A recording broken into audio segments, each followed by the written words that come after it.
SIP धारक ग्राहकासाठी महत्त्वाची सूचना. जर आपण एस-आय-पी करत असेल आणि एस-आय-पीसाठी आपल्याला माहिती आहे की महिन्यातली आपण कुठली तरी एक तारीख फिक्स करतो आणि त्या तारखेला आपल्या अकाउंटमधून जी काही आपण एस-आय-पी अमाऊंट लावलेली आहे ती ॲटो डेबिट होत असते. तर ही ॲटो डेबिट होत असताना ज्या दिवशी आपण एस-आय-पी लावली त्या दिवशी रात्री 12 नंतर कधीही ते ॲटो डेबिट होऊ शकते. म्हणून आपण जर एस-आय-पीची जी तारीख आहे, जी डेट आहे, त्या डेटच्या एक दिवस अगोदर जी एस-आय-पी अमाऊंट आहे ती आपल्या खात्यावर असणं गरजेचं आहे.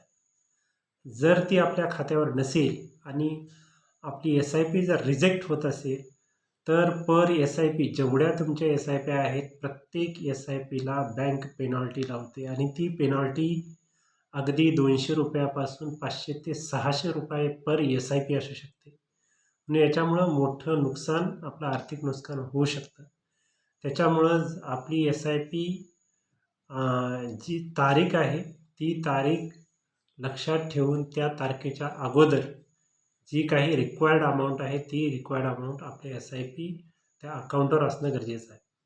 जर आपल्याला काही दिवसासाठी एस-आय-पी पोस्टपोन करायची असेल तर ते आपण एस-आय-पी स्टॉप करू शकतो. पण पैसे नाही म्हणून एस-आय-पी डेबिट न होणं हे आपल्याला खूप नुकसानकारक ठरू शकतं. याविषयी आवश्यक काळजी घेणं गरजेचं आहे.